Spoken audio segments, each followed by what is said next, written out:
मैंने कहा ये कोठी लूटी जा चुकी है, मेरा ख्याल है कि कोई मुश्किल ही से इधर का रुख करेगा। ये कहकर मैंने किचन का जायजा लिया। वहाँ सिवाय चाय की पत्ती के खाने पीने के और कोई शय नहीं थी। नल में पानी भी थोड़ा थोड़ा आता था। मैंने शहनाज से कहा कि फौरन पानी स्टॉक कर लिया जाए। चाय की 2 केतलियां और एक पतीली खुदा जाने वहाँ कैसे रह गई थी। शहनाज ने पतीली नल के नीचे रख दी। अब सवाल ये था कि शहनाज को किस जगह छुपाया जाए। मैं अपनी कोठी की छत पर पहुंच गया। आसमान पर सितारे फीके फीके से लग रहे थे और शहर की तरफ कहीं कहीं आग लगी हुई थी। नारों की आवाजें भी कभी कभी आ जाती थी। पिछली रात का अंधेरा आहिस्ता आहिस्ता दम तोड़ रहा था। मेरी निगाह छत पर एक तरफ बनी हुई पानी की टंकी पर जम गई। ये टंकी काफी बड़ी थी और मैंने खास तौर पर बनवाई थी। मेरी टंकी का ढक्कन हटाकर देखा, टंकी बिल्कुल खाली थी। शहनाज को यहाँ छुपाया जा सकता था। मैं नीचे आ गया और शहनाज से कहा कि सुबह हो गई तो मैं कुछ खाने पीने की चीजें लेने शहर जाऊंगा। जब तक मैं वापस न आऊं वो ऊपर पानी की टंकी में छुपी रहे। शहनाज ने कोई जवाब न दिया। अब वो जिस तरह भी मुमकिन था अपनी जान बचाना चाहती थी। दिन की रोशनी फैल गई तो मैंने शहनाज को ऊपर ले जाकर टंकी में उतार दिया और ताकीद की कि मेरे वापस आने तक बाहर निकलने की गलती न करे। मेरी टंकी का ढक्कन आधा खुला रखा।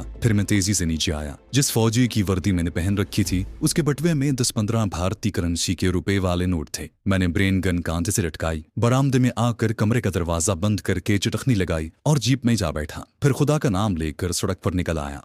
मैं गुलशन की सुनसान सड़कों से निकलकर छावनी जाने वाली बड़ी सड़क पर आ गया। कर्फ्यू को खुले थोड़ी देर हुई थी। दुकानें बंद थीं। अक्सर दुकानें लूटी हुई थीं। ईंट पत्थर सड़क पर बिखरे हुए थे। कुछ जले हुए मकानों से अभी तक धुआं उठ रहा था। बहुत कम लोग नजर आ रहे थे। चौराहे पर इंडियन फौजियों ने मुझे जीप से गुजरते देखकर सैल्यूट किया। मैंने हाथ के हल्के से इशारे से जवाब दिया। कुछ बंगाली जे बंगला के नारे लगाते चौक में से गुजर गए। छावनी एक फरलांग दूर रह गई तो मैं फार्म गेट की तरफ घूम गया। छावनी में कसरत से इंडियन फौज मौजूद थी। मैं उतर जाने का खतरा मोल नहीं ले सकता था। यहाँ बाजार में बेकरी की एक दुकान खुली थी। मैं जीप रोक कर दुकान में दाखिल हुआ तो बंगाली दुकानदार ने मुस्कुरा कर मेरा खैर मकदम किया। मैंने 2 बड़ी डबल रोटियां और कुछ अंडे खरीद कर लिफाफे में रखवाए और पैसे देकर बाहर जीप में आ गया। एक भारतीय सिपाही मेरी जीप को गौर से देख रहा था। मुझे देखकर वो जल्दी से परे हट गया और सैल्यूट मारकर अटेंशन हो गया। मैंने उसे डांटते हुए कहा, उधर क्या देखता है वो जांगली, तुम दुश्मन के इलाके में हो, अंबाला छावनी में नहीं। इंडियन सिपाही ने एक बार फिर मुझे सैल्यूट किया और कहा, सब ठीक है सर। मैं जीप लेकर वहां से निकल आया। वो एक कैप्टन की जीप थी, जबकि मेरी वर्दी पर हवालदार रैंक के फीते लगे थे। किसी को भी शक हो सकता था। चुनाचे मैं ज्यादा देर कहीं भी रुकना मुनासिब नहीं समझता था। अगरचे उस वक्त ढाका में अफरा तफरी का सा आलम था और इस किस्म की हजारों इंडियन फौजी जीपें सड़कों पर घूम रही थी। फिर भी मैं अपनी तरफ से किसी किस्म की बेएहतियाती नहीं बरतना चाहता था। अब मुझे सिर्फ अपनी ही नहीं बल्कि एक बेबस लड़की की भी जान बचानी थी। फार्म गेट वाली सड़क से जीप निकाल कर मैं गुलशन कॉलोनी की तरफ जा रहा था। जो ही एक मोड़ घूमा, सामने सड़क पर लोगों का छोटा सा हुजूम था। करीब पहुंचा तो देखा कि मुक्ति बाहिनी के 4 आदमी एक गहरे सब्ज रंग की वर्दी वाले नौजवान को संगीनों की नोक पर सड़क के किनारे दरख्तों की तरफ ले जा रहे थे। बंगाली नारे लगा रहे थे, पंजाबी को मारो। मैंने बदकिस्मत नौजवान को वर्दी से पहचान लिया कि वो पाक फौज का सिपाही है। मैं उसे मुक्ति बाहिनी के हाथों मौत के घाट उतरते नहीं देख सकता था। मुक्ति बाहिनी वाले उस पाक फौज के जवान को संगीनों से छलनी करने वाले थे कि मैंने जीप रोक ली। पिस्तौल तान कर मैंने जीप से छलांग लगाई और गरज कर कहा, ओए तुम जांगली लोग, इसको शूट नहीं करेगा। ये हमारी इंडियन फौज का कैदी है, इसे हमारे हवाले कर दो। मुक्ति बाहिनी वाले खूनी आंखों से मुझे देखने लगे। मैंने एक हवाई फायर किया और एक बार फिर जोर से कर जा, ओए भाग जाओ, नहीं तो एक एक को भून डालूंगा। ये हमारा कैदी है, इसे हम शूट करेगा। मुक्ति बाहिनी वालों ने अपने सामने इंडियन फौज के हवालदार को पिस्तौल ताने देखा तो बड़बड़ाते हुए दूर हट गए। पाक फौज का जवान अभी तक जमीन पर बैठा हुआ था। मैंने उसे हुक्म दिया कि जीप में बैठ जाओ, तुम हमारा कैदी है, चलो। डबल मार्च जांगली। उस फौजी के कांधे पर रैंक का कोई निशान नहीं था। फरार होने की कोशिश करते हुए उसने रैंक के फीते नोच डाले होंगे। शिकस्त के बाद फौजी ऐसा ही करते हैं। मैंने उस पर पिस्तौल तान लिया, जल्दी उठो, चलो जीप पे बैठो। वो खामोशी से मेरी जीप की अगली सीट पर जाकर बैठ गया। मैंने एक और हवाई फायर किया। लोगों का मजमा इधर उधर हो गया। मुक्ति बाहिनी वाले भी मुझे कोसते हुए वहां से चल दिए। मैंने जीप स्टार्ट की और तेजी से आगे निकल गया। मैंने पाक फौज के जवान से कहा, ये तो मुझे मालूम है कि तुम कौन हो, लेकिन तुम्हारी रेजिमेंट और रैंक क्या है? देखो, मुझसे झूठ मत बोलना। मैंने मुक्ति बाहिनी वालों से तुम्हारी जान बचाई है। अब तुम इंडियन फौज की कैद में हो। उसने मेरा शुक्रिया अदा किया और बताया कि वो 11वीं पंजाब रेजिमेंट का लेफ्टिनेंट है और उसका नाम अल्ताफ है। मैंने उसे डांट कर कहा, तुम झूठ बोलते हो, तुम लेफ्टिनेंट नहीं हो, इंटेलिजेंस का कैप्टन है हम, तुमसे पूछगिछ करेगा। वो खुशशक्ल नौजवान सर झुकाए बैठा रहा। उसके चेहरे पर शिकस्त की हजीमत थी। मेरे डांटने पर उसने आहिस्ता से कहा, हाँ मैं कैदी हूँ और अब मुझे झूठ बोलने की कोई जरूरत नहीं, लेकिन जो कुछ मैंने कहा वो सच है और मेरा ताल्लुक इंटेलिजेंस से नहीं बल्कि इंजीनियरिंग कोर्स से है। मैंने सख्त लहजे में पूछा, जब तुम्हारी रेजिमेंट ने हथियार डाल दिए थे तो तुम इधर मुक्ति बाहिनी वालों के हत्थे कैसे चढ़ गया? पाक फौज के जवान ने बताया कि उसकी ड्यूटी पोस्ट ऑफिस पर थी कि ढाका फॉल हो गया और गैर बंगालियों का कत्लेआम शुरू हो गया। वो पोस्ट ऑफिस की इमारत में छुपा रहा। अब मौका पाकर वहां से भागा तो मुक्ति बाहिनी वालों ने उसे पकड़ लिया। आप ना आते तो ये लोग मुझे हलाक कर चुके होते। मैंने कहा, अब हम भी तुम्हें जिंदा नहीं छोड़ेगा, तुमने हमारे हजारों जवानों को मार डाला है। वो खामोश रहा। जीप बुलशन कॉलोनी में दाखिल हो चुकी थी। मेरी कोठी का गेट उसी तरह खुला हुआ था और कोठी का लॉन वीरान पड़ा था। जीप गैराज में खड़ी करके मैंने पिस्तौल निकाल लिया और लेफ्टिनेंट अल्ताफ अकबर से कहा कि चलो अंदर, खबरदार अगर भागने की कोशिश की तो शूट कर दूंगा। मैं उसे टीवी लाउंज में ले आया। पाक फौज का जवान यही समझे बैठा था कि मैं उसे शूट करने वाला हूँ, इसलिए वीरान कोठी में लाया हूँ। मैंने उसे दीवार के साथ खड़ा कर दिया, पिस्तौल का रुख उसकी जानिब किया। उसने कहा, अगर तुमने मुझे शूट ही करना था तो मुक्ति बाहिनी वालों से क्यों बचाया? मैं मुस्कुरा दिया, पिस्तौल पेटी के साथ लगा दिया और उसके कांधे पर हाथ रख कर कहा, वो इसलिए कि मैं इंडियन सिपाही नहीं हूँ बल्कि पाकिस्तानी मुसलमान हूँ और तुम्हारा खून होते नहीं देख सकता था। वो एक लम्हे के लिए जैसे सकते में रह गया। फिर उसने मेरी वर्दी की तरफ देखा और कहा, ये वर्दी, जीप, ये सब कुछ? मैंने उसे अपने पास फर्श पर बिठा लिया और शुरू से आखिर तक सारी कहानी सुना दी। ढाका में आने से पहले पठानकोट में मैंने कमांडो की हैसियत से जो कारनामा दिखाया था सिर्फ उनका जिक्र नहीं किया। उसे यही बताया कि मैं ढाके में कारोबार करता था और ये कोठी मेरी मिल्कियत है। मैं ऊपर छत पर गया और टैंकी से शहनाज को निकाल कर नीचे ले आया। वो बेचारी खौफ से नीम जान हो रही थी। मैंने नीचे आते आते उसे लेफ्टिनेंट अल्ताफ के बारे में सब कुछ बताया और कहा कि अब हम 3 हो गए हैं, कोई ना कोई फरार का रास्ता निकाल लेंगे। मैंने शहनाज को डबल रोटी और अंडे देकर कहा कि वो नाश्ता बनाए। अल्ताफ अकबर ने कहा कि फौज के रूल्स के हिसाब से कैप्टन वर्मा की जीप का हमारे गिराज में ज्यादा देर ठहरना ठीक नहीं। कैप्टन वर्मा जब अपनी रेजिमेंट में ना पहुंचा तो उसूली तौर पर उसकी इसी इलाके में तलाशी होगी जहां वो ड्यूटी पर था और हम इस वक्त इसी इलाके में हैं। मेरे हिसाब से तो आज शाम तक मिलिट्री पुलिस के आदमी कैप्टन वर्मा की तलाश में यहाँ आ जाएंगे, इसलिए हमें जितनी जल्दी हो सके इस जीप को यहाँ से दूर ले जाकर किसी घाटी या तालाब में लुढ़का देना चाहिए। उस नौजवान लेफ्टिनेंट का अंदाजा फौजी कवानीन और जवाबित के एतबार से बिल्कुल दुरुस्त था, लेकिन मैंने उसकी राय से इख्तिलाफ करते हुए कहा कि ये जीप हमें यहाँ से फरार होने में मदद दे सकती है। पहली बात तो यह है कि जीप एक इंडियन कैप्टन की है जबकि तुम हवालदार की वर्दी में हो। तुम्हारी हर जगह चेकिंग हो सकती है और किसी न किसी जगह तुम पकड़े भी जा सकते हो। दूसरी बात यह है कि मैं पाक फौज की वर्दी में हूँ, मैं बाहर निकलते ही गिरफ्तार कर लिया जाऊंगा। तीसरी ये कि एक औरत हमारे साथ होगी, उसे हम कहाँ छुपाएंगे? मैंने कहा, मेरे भाई, अगर हम इन बारीकियों पर गौर करते रहे तो यहाँ से कभी नहीं निकल सकेंगे। हमें जुर्रत से काम लेना होगा। वो बोला, ये मैदानी जंग नहीं है जहाँ हम जुर्रत दिखाकर दुश्मन पर गालिब आ सकेंगे। हम दुश्मन के मुल्क में हैं और ढाका फॉल हो चुका है। हमें जुर्रत के साथ साथ अक्लो फहम और चालाकी और अय्यारी से भी काम लेना होगा। हालात का तकाजा है कि हम जितनी जल्दी हो सके इस जीप से छुटकारा हासिल कर लें। उसके बाद मुझे भी कहीं से भारतीय वर्दी हासिल करना होगी ताकि पहली ही नजर में पहचाना न जा सकूं। अगर मैं तुम्हारे साथ कुर्ते पाजामे के साथ निकलता हूं तो मुक्ति बाहिनी वाले मुझे पकड़ लेंगे और शहनाज को कहां तक बचा सकोगी? मैं सोच में पड़ गया। इतने में शहनाज नाश्ता तैयार करके ले आई। हमने खामोशी से नाश्ता जहरमार किया। सदमे की वजह से शहनाज की भूख मर चुकी थी, मगर जिंदा रहने के लिए उसे मजबूर करके थोड़ा बहुत खिलाया। शहनाज पढ़ी लिखी लड़की थी। फरार के इम्कानात पर वो भी किसी वक्त अपनी राय का इजहार करती। बंगाली जबान उन दोनों में से मैं ज्यादा समझ सकता था और थोड़ी बहुत बोल भी लेता था, लेकिन अगर हम रवानी से भी बंगाली जबान बोल लेते तब भी हमारे खिलते हुए रंग और कद काठ और लहजे हमें पकड़वा सकते थे। मुक्ति बाहिनी वालों ने तो ऐसे ऐसे बिहारियों को भी कत्ल कर दिया था जिनके रंग बंगालियों जैसे थे और जो बड़ी रवानी से बंगला बोलते थे। मकामी लोग उनके लहजे से पहचान लेते कि वो बंगाली नहीं है। इसी उधेड़बुन में दोपहर हो गई। अचानक बाहर कुछ शोर सा सुनाई दिया। मैंने लेफ्टिनेंट अल्ताफ और शहनाज को किचन में जाने का इशारा किया और खुद ब्रेन गन हाथ में लेकर कमरे से निकलकर बरामदे में आया। मेरा दिल जोर से धड़क उठा। एक सिख फौजी गेट के अंदर आकर गिराज में खड़ी जीप को देख रहा था। सड़क पर कुछ बंगाली लूटा हुआ माल उठाए लाठियां और कुल्हाड़ियां लहराते शोर मचाते गुजर रही थी। मेरे बूटों की आवाज सुनकर सिख फौजी मेरी तरफ मुतवज्जे हुआ। मैंने देखा कि उसके कांधे पर 2 फीते और एक क्राउन बना हुआ था।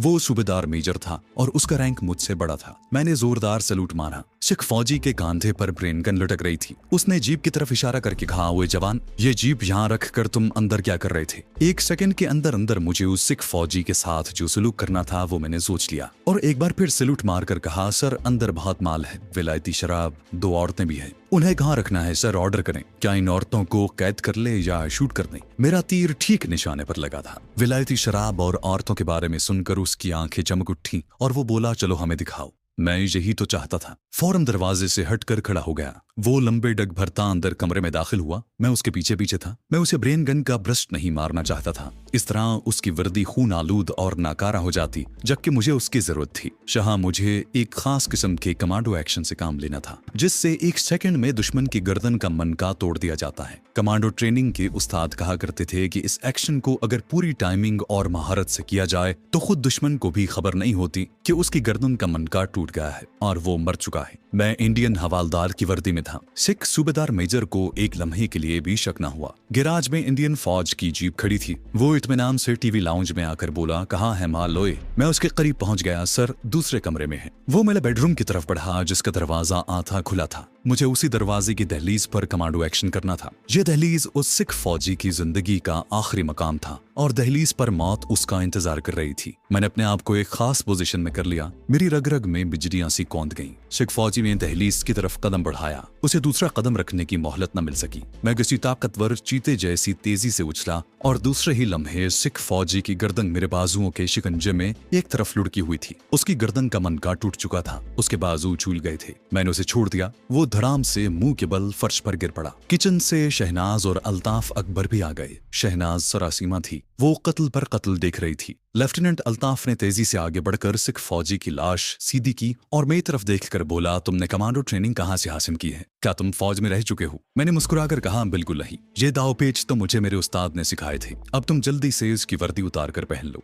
ये कहकर मैं और शहनाज किचन में चले गए। शहनाज बेचारी थर-थर कांप रही थी। वो घुटी-घुटी सी आवाज में कहने लगी, ये मुल्क बहुत बड़ा है, हम कहाँ तक भाग सकेंगे? मैंने कहा, ये मुल्क आज अगर बांग्लादेश है तो कल मशरकी पाकिस्तान भी था। जहाँ हमारे दुश्मन हैं तो कहीं न कहीं हमारे हमदर्द भी जरूर होंगे। वो हमारी मदद करेंगे। लेफ्टिनेंट किचन में आ गया। वो सूबेदार मेजर की वर्दी में था और ब्रेन गन उसके कांधे पर लटक रही थी। वो उसकी जेब से निकली हुई पासबुक और दूसरे कागजात पढ़ रहा था। इस सूबेदार मेजर का नाम बारा सिंह था और वो जाट रेजिमेंट का जवान था। उसकी पासबुक हमें उसकी लाश के साथ ही गायब कर देनी होगी। सिख फौजी की जीप से कुछ भारतीय करेंसी निकली। एक गुरमुखी में लिखा हुआ खत भी था, जिस पर लुधियाना के किसी गांव का पता लिखा हुआ था। लुधियाना अंग्रेजी में लिखा था, बाकी सारा पता गुरमुखी में था। हमने सिख फौजी की लाश, उसका खत, उसकी पासबुक और अल्ताफ अकबर की वर्दी को भी तख्ता उठाकर बेडरूम के उस तहखाने में फेंक दिया, जहां पहले से 3 लाशें अब बू मारने लगी थी। पासबुक को इसलिए लाश के साथ तहखाने में फेंक दिया कि उस पर सिख सूबेदार मेजर की तस्वीर लगी थी।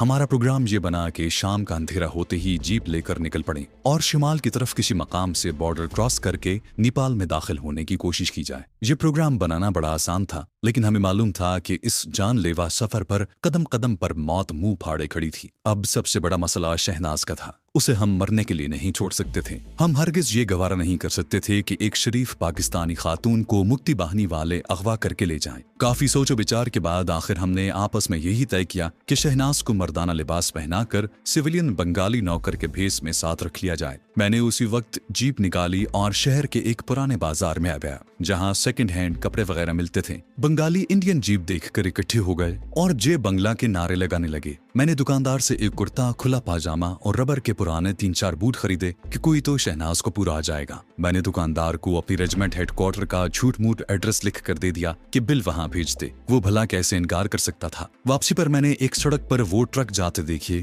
जिनमें पाक फौज के जवान जंगी कैदियों की हैसियत से खामोश बैठे हुए थे और लोग उनके खिलाफ नारे लगा रहे थे। ये मंजर देखकर मेरी आंखों में आंसू आ गए, मगर मैं सिवाय आंसू बहाने के और कुछ नहीं कर सकता था। कोठी में वापस आकर हमने पहला काम ये किया कि चाकू की मदद से शहनाज के लंबे बाल काट दिए। उसका जिस्म दुबला पतला था। उसे मर्दाना लिबास पहनाया तो वो बिल्कुल सांवला बिहारी लड़का लगने लगी। एक जूता उसे पूरा आ गया। एहतियातन एक 4 खाना धोती उसके कांधों पर ओढ़ा दी। जब शाम का अंधेरा ढाका शहर के बाजारों में उतर आया तो हमने जीप में पेट्रोल चेक किया। टंकी काफी भरी हुई थी। अगली सीटों पर मैं यानी हवालदार घनश्याम और अल्ताफ अकबर यानी सूबेदार मेजर दरबार सिंह बैठ गई। पिछली सीट पर शहनाज को बिठाया और उसे हिदायत की गई कि वो गूंगी बनी रहे। जाए और कोई बात ना करे। फिर हमने खुदा का नाम लिया और जीप निकाल कर ढाका की तरफ रवाना हो गए। हमारी जीप ढाका के बाजारों से गुजर रही थी। हथियार डालने के बाद बड़े अलमंगेज मनाजिर देखने में आ रहे थे। बंगालियों की अक्सरियत वक्ती जज्बात के तूफान में घिर चुकी थी। जो लोग हिंदुस्तानी फौजियों के खैर मकदम में नारे लगा रहे थे। हम एक भारतीय फौजी जीप में सवार थे और हमारी वर्दियां भी भारतीय फौज की थी।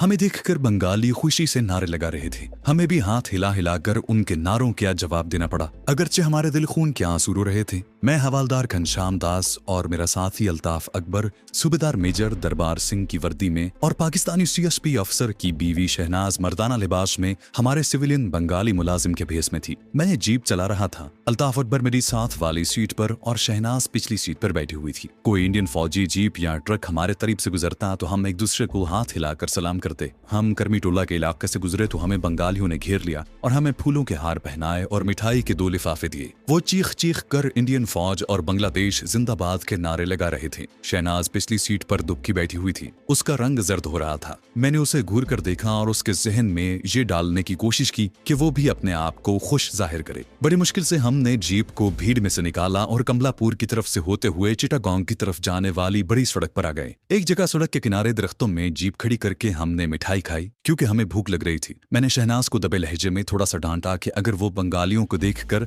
इसी तरह घबराती रही तो हम पकड़ लिए जाएंगे। उसने आंखों में आंसू भरकर कहा कि वो मजबूर है। अल्ताफ अकबर ने कहा, अगर वो अपने आप को नहीं संभालेगी तो हमें मुक्ति बाहिनी की गोलियों का निशाना बनने से कोई नहीं बचा सकेगा। शहनाज ने वादा किया कि वो हमारी हिदायत पर अमल करेगी। पहले हमारा मंसूबा नेपाल की सरहद पार करने का था, मगर काफी सोच विचार के बाद अब हमारा इरादा चिटागोंग के हिल ट्रैक्स पार करके बर्मा की तरफ फरार होने का था, क्योंकि नेपाल की सरहद के उस तरफ इंडियन कमांड ने अपना हेडक्वार्टर कायम कर लिया था। अगर हमारे पास जीप न होती तो हम नारायणगंज के मकाम पर दरिया पार करके आगे जंगल में निकल जाते, लेकिन हम जीप और इंडियन फौजी वर्दियों का ज्यादा से ज्यादा फायदा उठाकर जितनी दूर हो सकता था बजरिया सड़क निकल जाना चाहते थे। ढाका से चिटागोंग तक बहुत तवील सफर था। जीप पर यह सफर खतरनाक भी था। मैं उस सड़क पर अपनी एयर कंडीशनड कार में रंगपुर तक सफर कर चुका था। ये 1 रात और 1 दिन का सफर था। रास्ते में हमें पेट्रोल भी लेना था। हमारे पास पैसे भी नहीं थे। कई मसाइल पैदा हो सकते थे। जगह जगह इंडियन और बंगाली रेजिमेंटों ने चेक पोस्टें कायम कर रखी थी। तफसीली पूछगिछ और कागजात की पड़ताल के वक्त हम पकड़े भी जा सकते थे। मैं इन्हीं हालात में गुम था और जीप सड़क पर तेज रफ्तारी से भागी जा रही थी। शाम के साय होने लगे तो हमें सड़क के दरमियान एक इंडियन फौज का ट्रक खड़ा नजर आया। उसके आगे एक भारतीय फौजी खड़ा बाजू हिला हिलाकर हमें रुकने का इशारा कर रहा था। अल्ताफ अकबर ने मशवरा दिया कि जीप न रोकी जाए, मगर मैंने देख लिया था कि ट्रक में वायरलेस था जिसका एरियल बाहर निकला हुआ था। अगर हम वहां रुके बगैर भाग जाते तो ट्रक में बैठे भारतीय फौजियों को हम पर शक हो सकता था और वो हमारे बारे में सिग्नल देकर मुश्किलात पैदा कर सकते थे। चुनाचे मैंने ट्रक की एक जानिब जीप रोक ली। एक सिख सिपाही ने हमारे करीब आकर सैल्यूट किया और कहा, सर तेल खत्म हो गया है। मैंने देखा कि फौजी ट्रक की अगली सीट पर एक और सिख फौजी बैठा हुआ था। मैंने सिख सिपाही से कहा कि डिब्बा लेकर जीप की टंकी में से थोड़ा सा तेल निकाल ले। मैं इस मुसीबत से पीछा छुड़ाना चाहता था, हालांकि हमें खुद पेट्रोल की जरूरत थी। सिख सिपाही ने सैल्यूट मारा, ट्रक के पीछे से एक टीन का डिब्बा और रबड़ की नलकी निकाली और जीप की टंकी में से पेट्रोल निकालने लगा। मैं जीप में बैठा रहा। मेरी उंगली स्टेन गन के ट्रिगर पर थी। मैं किसी भी सूरत हाल के लिए बिल्कुल तैयार था। लेफ्टिनेंट अल्ताफ खामोश बैठा हुआ था। उसकी आंखों में तशवीश थी। इतने में सामने से एक इंडियन फौजी जीप तेजी से आई और हमारे पहलू में रुक गई। मेरा दिल जोर से धड़क उठा। उसमें एक इंडियन मेजर और उसके 2 बॉडीगार्ड सवार थे। इंडियन मेजर की मूछें नोकीली थी और कांधे पर क्राउन चमक रहा था। उसने करख्त आवाज में पूछा, इधर तुम लोग क्या कर रहा है? दूसरे सिख फौजी ने जल्दी से उतर कर सैल्यूट मारा और बताया कि पेट्रोल खत्म हो गया है। इंडियन मेजर ने हमारी जीप की तरफ देखा और वहीं से बोला, कौन सी रेजिमेंट हो? यहाँ मुझसे एक गलती हो गई थी। हमें चाहिए था कि ज़ाब्ते के मुताबिक एक इंडियन मेजर को सामने देखकर फौरन अपनी जीप से उतरकर उसे सैल्यूट करते। यही गलती हमें लेकर बैठ सकती थी। मैं जीप से उतरकर मेजर के करीब गया और सैल्यूट मारकर कहा, सर 15 हिसार रेजिमेंट। वो भी जीप से उतर आया और मेरे करीब आकर बोला, जवान अपनी पासबुक दिखाओ। मैं सिविलियन होता तो घबरा जाता, लेकिन मैं एक ट्रेंड कमांडो था और इस किस्म के मौकों के लिए तो कमांडोज को खास तौर पर ट्रेनिंग दी जाती है। अगरचे मेरे पास हवालदार घनश्याम दास की पासबुक मौजूद थी, मगर मैंने उस पर लगी हुई घनश्याम दास की तस्वीर उतार कर फाड़ दी थी। मैंने जल्दी से कहा, सर जीप में है। ये कहकर मैं तेजी से मुड़ा, डबल मार्च करता अपनी जीप तक आया। लेफ्टिनेंट अल्ताफ कुछ घबराया हुआ था। पिछली सीट पर बैठी शहनाज भी सहमी हुई थी। मैं यूं ही जीप का डैशबोर्ड खोल बोलने के लिए झुका और धीमी आवाज में अल्ताफ से कहा एक्शन, और उसके साथ ही मैंने पलटकर मेजर पर स्टेन गन की बाड़ मारी। वो उछल कर गिरा। मैंने फौरन ही उसके पीछे जीप में खड़े हुए दोनों फौजियों को भी भून डाला। इस दौरान में अल्ताफ ने बेहद मुस्तैदी का सबूत देते हुए अपनी स्टेन गन से पेट्रोल भरते हुए सिख और ट्रक के पास खड़े दूसरे सिख फौजी को गोलियों का निशाना बना दिया। सड़क पर 5 फौजियों की लाशें तड़प रही थी। मैंने अल्ताफ से कहा लाशों को उठाकर झाड़ियों के पीछे फेंक दिया जाए। शहनाज का खौफ से बुरा हाल हो रहा था। हमने जल्दी जल्दी 5 लाशें सड़क से घसीट कर घनी झाड़ियों में फेंक दी। फिर ट्रक और जीप को धक्का लगाकर सड़क की दूसरी जानिब दरख्तों की तरफ लुढ़का दिया।